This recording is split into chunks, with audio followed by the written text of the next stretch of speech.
नमस्कार, बहुत स्वागत है आपका। आप देख रहे हैं आपकी आवाज और आपके साथ मैं हूं आसिफ शेख। आपकी आवाज में आज बात किसान और किसानों के लिए मोदी सरकार की तरफ से लाए गए कृषि बिल की। देश में आजकल कृषि बिल पर घमासान मचा है। सदन से लेकर सड़क तक हर तरफ संग्राम देखने को मिल रहा है। बीजेपी किसान मुख्यमंत्री होने के नाते भूपेश बघेल पर हमलावर है, तो वहीं कांग्रेस की दलील है कि कम से कम छत्तीसगढ़ में तो किसान मुख्यमंत्री किसानों के साथ धोखा नहीं होने देंगे। कई सवाल है जिनके जवाब जानने की कोशिश करेंगे। खास पैनल भी हमारे साथ जुड़ेगा, लेकिन आइए सबसे पहले एक रिपोर्ट देखते हैं।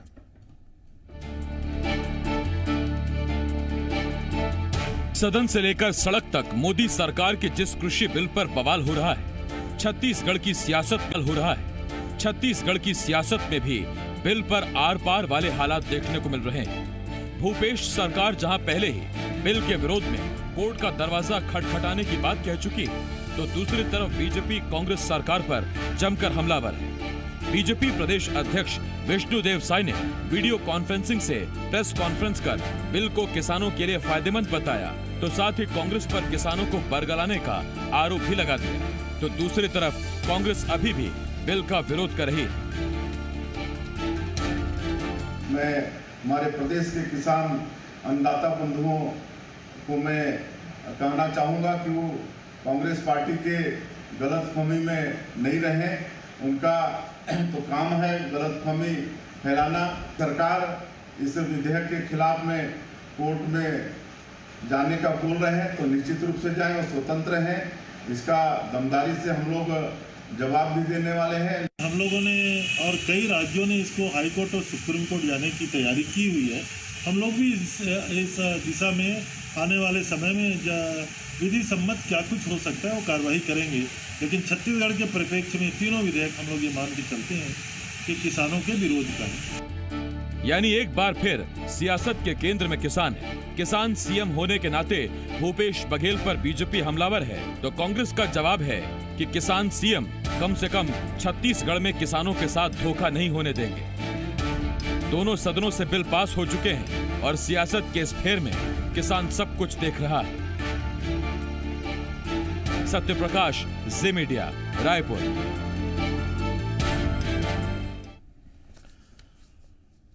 एक रिपोर्ट हमने आपको दिखाई। बहुत से सवाल हैं जिनके जवाब जानने की कोशिश करेंगे। दो खास मेहमान हमारे साथ जुड़ रहे हैं। हमारे साथ बीजेपी के नेता और इसके साथ साथ बीजेपी किसान मोर्चा के पूर्व अध्यक्ष संदीप शर्मा जी हमें ज्वाइन कर रहे हैं, और साथ ही कांग्रेस के नेता प्रवक्ता धनंजय सिंह ठाकुर साहब हमें ज्वाइन कर रहे हैं। मैं आप दोनों का बहुत बहुत स्वागत करता हूं। ठाकुर साहब आपका भी, और शर्मा जी आपका बहुत बहुत स्वागत है।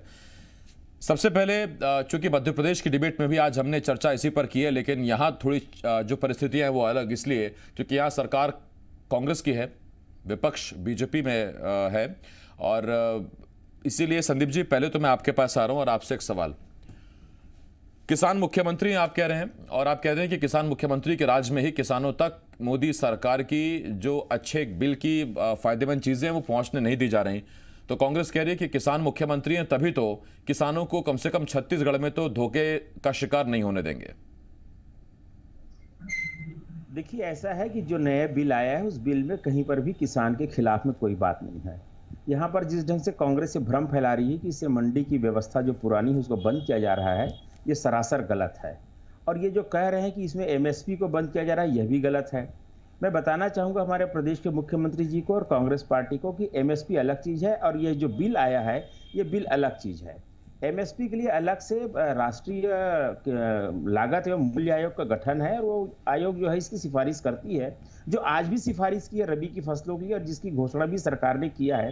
तो रबी की फसल हो या खरीफ की फसल हो, जो 22 फसलों की हम कीमत घोषित करती है केंद्र सरकार, उस पर कोई आंच आने वाला नहीं है। और समर्थन मूल्य की घोषणा जिस ढंग से हमारी सरकार लगातार स्वामीनाथन कमेटी की सिफारिश के अनुरूप कर रही है वो करते रहेगी। तीसरी बात मैं बताना चाहूँगा कि ये सरकार जो कह रही है कि किसान जो है पहले भी माल को जो है कहीं भी ले जा करके बेच सकता था, अब कौन सी नई बात हुई, तो उसमें मैं ये बताना चाहूँगा कि यदि मैं अपने धान को यहाँ से नागपुर के किसी राइस मिलर को देना चाहता तो मैं तो अपने ट्रक में भर करके उस धान को ले जा सकता था नागपुर बेचने के लिए, लेकिन नागपुर का व्यापारी मेरे खलिहान में आकर के नहीं खरीद सकता था। लेकिन अब जो नई व्यवस्था बनी है जिसमें हम ई मार्केटिंग के माध्यम से यदि नागपुर के किसी व्यापारी से संपर्क करके अपने धान को यदि सौदा करेंगे तो वो व्यापारी आकर के हमारे धान को उठा करके ले जाएगा और हमको पैसा दे देगा। पहले जो व्यवस्था थी उसमें डायरेक्ट वहां का व्यापारी आकर के हमारे जो फसल उत्पाद थे उसको खरीद नहीं सकता था। वो खरीद के जैसे ही मंडी सीमा पर जाता उसे टैक्स ले लिया जाता, और जो बाहर का व्यापारी था जो टैक्स हमको देना पड़ता है करके उतना दाम दबा करके लेता जितना उसको टैक्स देना पड़ता। तो ये इन चीजों को हमको समझना पड़ेगा कि जो नया बिल आया है वो एक नया रास्ता खोला है। अगर कोई किसान पुराने रास्ते पर चलना चाह रहा है, मंडी की व्यवस्था में चलना पा रहा है, तो उसमें हमको कोई रोक नहीं है। मंडी की व्यवस्था राज्य सरकार की व्यवस्था है, राज्य सरकार अपनी मंडी की व्यवस्था को पूर्ववत रखे। और एक जो भ्रम फैला रहे हैं कि जो केंद्र की जो सरकारी खरीद है वो बंद कर दी जाएगी, तो हमारे मंत्री और हमारे प्रधानमंत्री लगातार इस बात को आश्वस्त किए हैं कि केंद्र सरकार जिस अनुपात में खरीद करती है अनाजों का, उत्पादों का और केंद्रीय भंडारण के लिए, वो खरीद उतना जारी रहेगी। इसमें किसी को कोई शंका करने की जरूरत नहीं है। इसमें मैं आपके पास आता हूं भी संदीप जी, उससे पहले धनंजय जी आपके पास आ रहा हूं। ठाकुर साहब, आपको तो इतनी आपत्ति है इस बिल पर, आप कह रहे कोर्ट पे चले जाएंगे, लेकिन जबकि अगर कुछ पॉजिटिव चीजें देखें तो उसमें यह कि पहली बार किसान को शायद अपनी फसल का खुद मूल्य तय करने की छूट दी जा रही है। पहली बार किसान को यह भी अधिकार मिल रहा है खुले तौर पर कि वो जहां चाहे बेहतर वहां अपनी फसलें बेचे। और हालांकि कुछ नुकसान भी हैं, जो जिस पर आपत्ति है वो तो मैं पूछूंगा ही संदीप जी से, लेकिन ठाकुर साहब पहले मैं आपसे इस पर आपत्ति जानना चाहता हूं आपके। देखिए, ये जो बिल लाया गया है असल में किसानों के हित के लिए बिल नहीं है। कहीं भी इसमें किसानों का हित ना तो परिलक्षित होता है ना तो उसे गारंटी देता है। ये बिल अगर आप देखते हैं तो मोदी जी के चंद पूंजीपति मित्रों को फायदा पहुंचाने का बिल ज्यादा नजर आता है, और किसानों से ज्यादा ये बिल बाजारों के लिए लाया गया ऐसा महसूस होता है।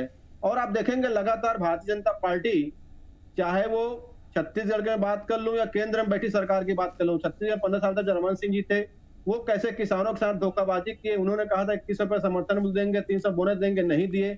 मोदी जी ने कहा था कि हमारी सरकार बनती है तो हम स्वामीनाथन कमेटी की सिफारिश के लागत मूल्य का 1.5 गुना देंगे, डीजल को जो सस्ते दरों में देंगे, रासायनिक खादें जो है सस्ते दरों में उपलब्ध कराएंगे। लेकिन वो सारी चीजें यहाँ पे कहीं नजर नहीं आई अभी तक के।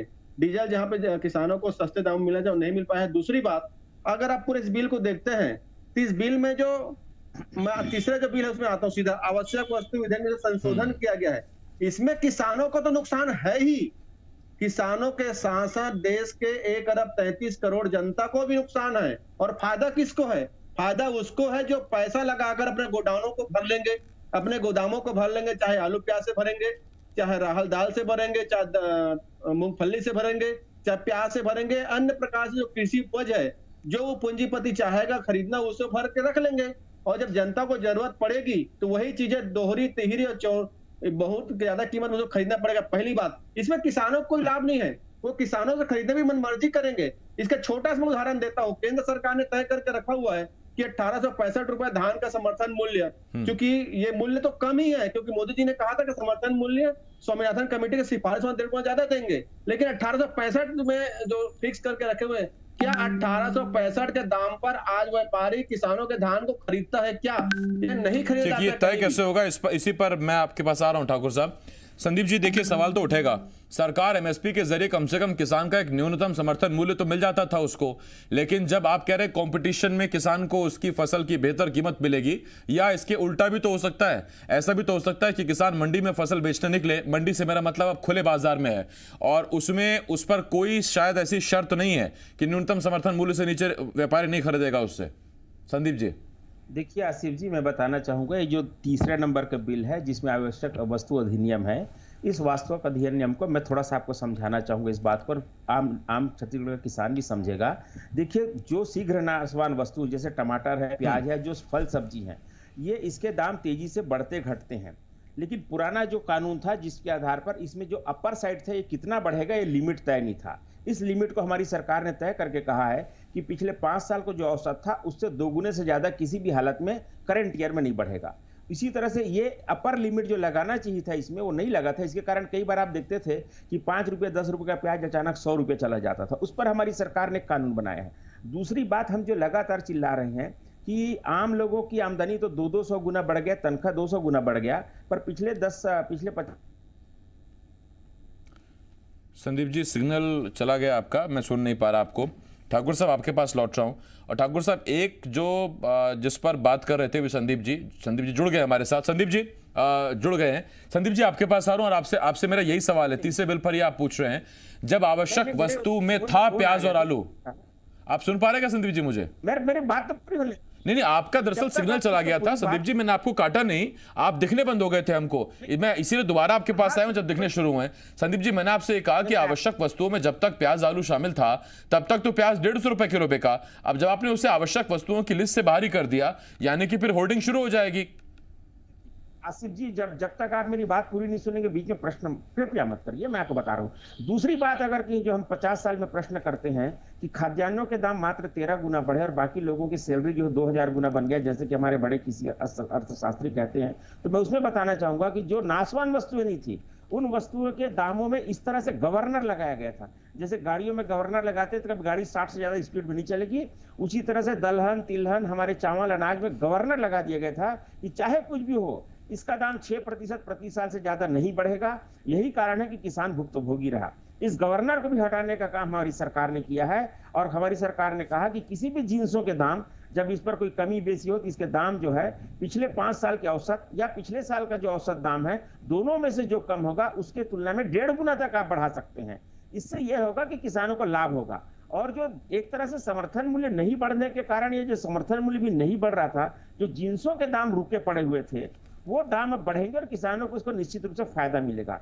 दूसरी बात रह गई होल्डिंग की कैपेसिटी के लिए सरकार ने इसमें बैरियर लगाया है कि किस ढंग से इसमें बैरियर होगा। अगर कहीं कोई निर्यात करता है और निर्यात के लिए कोई होल्डिंग करना चाहता है तो जो टोटल निर्यात का डिमांड है उस डिमांड से ज्यादा वो जो है होल्डिंग नहीं कर सकता। इसलिए इस तरह की जो कपोल काल्पनिक जो इन्होंने जो इतने विवाद खड़े करे हैं, जो भी विवाद कर रहे हैं, इसका कोई अर्थ नहीं है। इनके जितने भी शंका है उनके सारे का निराकरण वहां पर सदन में किया जा चुका है। मैं संदीप जी लौट रहा हूं आपके पास। कांग्रेस के जो चरित्र है विरोध करने का वो विरोध कर रहे थे, इस पर हमें कोई आपत्ति नहीं है। शर्मा जी लौट रहा हूं आपके पास।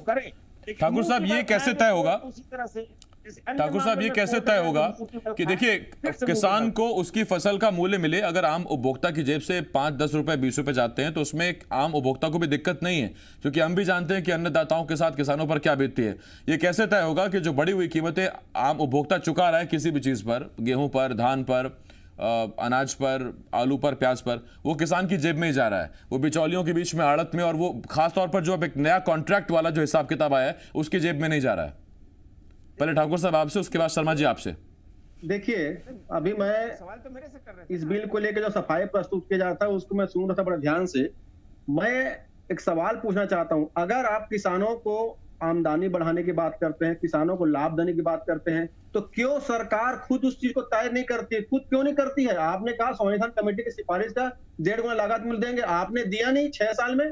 आप कह रहे हैं कि उसके रेट बढ़ने पे ब्रेकर लगा रखाया गया था, तो आप उस ब्रेकर को तोड़ के खुद क्यों नहीं खरीदी करते? आप असल में किसानों के विरोधी लोग हैं।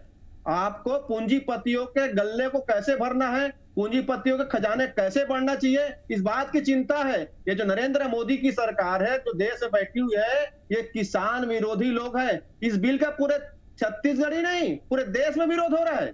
पूरे देश में 86% किसान जो लघु किसान है, सीमांत जो छोटे किसान है, पूरे विरोध कर रहे हैं। किसी को लाभ नहीं है, सिर्फ और सिर्फ नरेंद्र मोदी जी मनमानी कर रहे हैं। मैं आपसे कहना चाहता हूं, अगर आलू की कीमत पे ब्रेक लगा के रखा गया था, आप उस ब्रेक को खोल रहे हैं, उस ब्रेक को खोल जो अरे किसी भी नहीं है।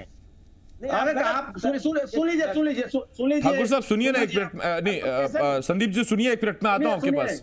सुनिए, चलिए मैं धान पे चले आता हूँ। आप कह रहे हैं किसानों के उपज को बढ़ाने पे ब्रेकर लगा के रखा गया था, आप उस ब्रेकर को खोल के खुद क्यों नहीं खरीदते? आप असल मायने में किसानों से के वादे को पूरा नहीं कर पा रहे हैं। किसानों को जो आपने स्वप्न दिखाया था कि आपकी आमदनी बढ़ेगी, आप उसको पूरा नहीं कर पा रहे हैं। आप डीजल में सब्सिडी हटा दिए, आप रासायनिक खादों के दाम बढ़ा दिए। कुल मिला के आप देखना है तो कृषि क्षेत्र को आप पूंजीपतियों के पास गिरवी रखना चाहते हैं। एक आम किसान को उसके खेत में मजदूर बनाना चाहते हैं, आप किसान को मजबूर करना चाह रहे हैं। कुल मिला के बिल जो है इस देश के लिए, अन्नदाता के लिए ये बहुत बड़ा एक प्रकार से देखा यातना के समान है ये बिल जो है। ठीक, और मैं लास्ट पूछ लेता हूं इस पर देखिए बीजेपी क्या जवाब देना चाहती है वो सुनना जरूरी है। ठाकुर साहब, संदीप जी आपके पास आ रहा हूं और मेरा एग्जैक्टली वही सवाल फिर आपसे है कि पैसा अगर बढ़ के पहुंचा 2500 अभी राज्य सरकार ने उसकी कीमत चुकाई, मान लीजिए 2800 के हिसाब से धान पहुंचा आम उपभोक्ता के पास, तो आम उपभोक्ता तो यही मानेगा कि चलिए इस बहाने 300 रुपए और किसान की जेब में गया और वो इसका अधिकारी है। लेकिन क्या गारंटी है कि वो 300 रुपए किसान की ही जेब में जाए? उसमें बहुत से लोगों की आपत्ति ये भी है कि चूंकि जब मंडी से लेन देन खत्म होने वाला है, मंडी से अगर बेहतर रेट किसानों को मिलने लगा तो उन तमाम हम्मालों, मजदूरों, एजेंट्स, आड़तियों का क्या होगा? देखिए उनका क्या होगा ये वो जाने, लेकिन मैं किसानों की बात करने के लिए बैठा हूं यहाँ पर। इसलिए मैं आपको बता रहा हूं कि किसानों के लिए दो ऑप्शन है, जिस ऑप्शन में उसको मर्जी रहेगा वहां जाएगा, कोई ऑप्शन बंद नहीं होगा। दूसरी बात, मैं धान की कीमत की बात कर रहा हूं जिस पर गवर्नर लगाने की बात हुई थी। सन 1950 में 25 रुपये क्विंटल था धान का, आप किसी भी बुजुर्ग आदमी से पूछ लीजिए। और ये जब समर्थन मूल्य का नियम लागू हुआ 1970 में, उस समय धान का समर्थन मूल्य 100 रुपया था। 1950 से 1970 के बीच 4 साल 20 साल में धान का मूल्य जो है ऑटोमेटिकली 4 गुना हो गया था। फिर 1970 से 100 रुपया से ये सन 2000 तक आकर के 340 रुपया हुआ। ये जो कांग्रेस की पूरी सरकार थी, पूरे के पूरे 30 साल में धान का समर्थन मूल्य 4 गुना नहीं हुआ। लेकिन 2000 के बाद जो 340 रुपया था वो धान का समर्थन मूल्य आज बढ़कर के 1860 रुपया हो गया है। ये पिछले 20 साल में 4.5 गुना क्या 5 गुना धान का बढ़ा है दाम। तो ये पिछले 20 साल में जो हमारी सरकार 11 साल रही है, ये उसी का परिणाम है। तो जो बैरियर लगा करके रखे थे जिसके कारण धान का मूल्य, समर्थन मूल्य लागू नहीं करने की नीति जब नहीं थी, उसके पहले जो रफ्तार थी बढ़ने की, उससे भी घट गया। आप आसिफ जी किसी से पूछिए, 1970 में 100 रुपए का धान जो है सन 2000 में 340 रुपया हुआ। 30 साल में नहीं, मैं इस पर आपसे बात पूछता हूं कि देखिए अगर इतनी ही चिंता है तो फिर जो नियम है केंद्र का जिसमें राज्य सरकार आपसे मांग करती रही कि हम 2500 रुपए देना चाहते हैं, आप हमको अनुमति दे दें, तो फिर आपने अनुमति क्यों नहीं दी? नियमों को शिथिल करके अगर किसानों का भला होता है तो उसमें क्या दिक्कत है? आप देखिए, आपको पता है कि आपको कितना लिमिट केंद्र सरकार खरीदेगी आपका धान का आपके कोटे से। आपने कहा हम अपने संसाधन से देंगे, आप दीजिए, हमने कभी मना नहीं किया आप अपने संसाधन से दे रहे हैं तो। लेकिन आप यदि ये शर्त लगाएंगे कि आपको अब इतना धान हमारा खरीदना पड़ेगा, इतना चावल हमारा खरीदना पड़ेगा, तो केंद्र सरकार की जो पुरानी नीति है, इन्हीं की सरकार के समय, जिस समय मनमोहन सिंह की सरकार ने जितना धान चावल खरीदते थे हमने उतना खरीदने को कहा। ये हमारे ऊपर एक्स्ट्रा लाद रहे थे कि 6 लाख टन ज्यादा चावल खरीदो, 8 लाख टन ज्यादा चावल खरीदो, हमने उसका डिनाई किया है, हमने डिनाई नहीं किया है। इसलिए इनको जो देना अपने संसाधन से जो देने की बात की है वो दे उसमें। ठीक, ठाकुर साहब आपके पास आ रहा हूं। गुमराह करते हैं किसानों को गुमराह करना बंद करें। ये विवाद जो है वो इसलिए है कि राज्य का केंद्र का राज्य से कितना हमको कोटा है निर्धारित, कोटा को अगर आप छिन्न भिन्न करने की कोशिश करेंगे, उस पर कोई दबाव डालेंगे। आप मनमोहन सिंह की सरकार में हमारे छत्तीसगढ़ में डॉक्टर साहब थे तब कितना खरीदते थे, अब देख लीजिए, हम कहा हम उतना खरीदेंगे, उतना खरीद रहे थे। धनंजय जी, आसिफ जी, अटल बिहारी वाजपेयी की सरकार से लेकर अभी तक नरेंद्र मोदी की सरकार में धान की कीमत में मात्र 450 रुपए की बढ़ोतरी हुआ 11 साल में। और लगातार कांग्रेस सरकार ने हमेशा एमएसपी में बढ़ोतरी किया है और उर्वरक खादों में हमेशा कमी रहा है। किसानों को हम डीजल में सब्सिडी देते रहे, सारे चीजों को खत्म करने का नरेंद्र मोदी की सरकार ने किया है। आज ये बात कर रहे हैं, आपने जो सवाल जो पूछा कि जब 2500 पर राज्य सरकार दे रही तो उसमें अड़ंगा क्यों लगा रही है, यही तो इनका किसान विरोधी चरित्र और चेहरा है। ये कभी नहीं चाहते कि किसान संपन्न हो, कभी नहीं चाहते किसान आर्थिक रूप से मजबूत हो। ये तो चाहते हैं कि किसानों का बेटा और किसान के जो है हमेशा पूंजीपतियों के यहाँ गुलामी करे। ये पूंजीपतियों के एजेंट लोग हैं। अगर किसानों के नाम से योजना बनाते तो मुझे ऐसा लगता है तो सबसे पहले इनको तो उस वादे को पूरा करना था जिसमें इन्होंने कहा था कि स्वामीनाथन के कमेटी के सिफारिश के अनुसार लागल मूल्य का 1.5 गुना हम देंगे। इस बिल में होना चाहिए वो व्यवस्था कि अगर आप धान खरीदेंगे तो 3500 रुपए आपको क्विंटल में खरीदना पड़ेगा, जो इस बिल में कहीं दिख रहा है। तो कहीं ना कहीं ये किसान विरोधी बिल है। इस बिल को छुपाने के लिए नरेंद्र मोदी की काला कानून है, उसको छुपाने के लिए लाख सफाई पेश कर रहे भाजपा आज प्रमाणित हो चुका है ये किसान विरोधी है और कृषि क्षेत्र को चंद पूंजीपतियों के हाथों में गिरवी रखना चाहते हैं। ठीक, मैं इस पर सवाल पूछ लेता हूं ठाकुर साहब। ये आपने अहम सवाल पूछा ठाकुर साहब, आप नहीं चाहेंगे कि इसका जवाब मिले आपको? सर सीधा सवाल मेरा संदीप जी आपसे है और वो सवाल बड़ा वाजिब पूछा है उन्होंने, मैं 30 सेकंड दे पाऊंगा आपको। इतना सब कुछ किया आपने, इतना हिसाब किताब लगाया, हिसाब किताब तो स्वामीनाथन कमेटी ने भी लगाया था, उसने भी कुछ सिफारिशें की थी, आप भी उसकी तरफदारी करते हैं, तो सीधा उठा के उसी सिफारिश को लागू करिए ना, अपने आप सब कुछ ठीक हो जाएगा। बिल्कुल सिफारिश लागू है। मैं स्वामीनाथन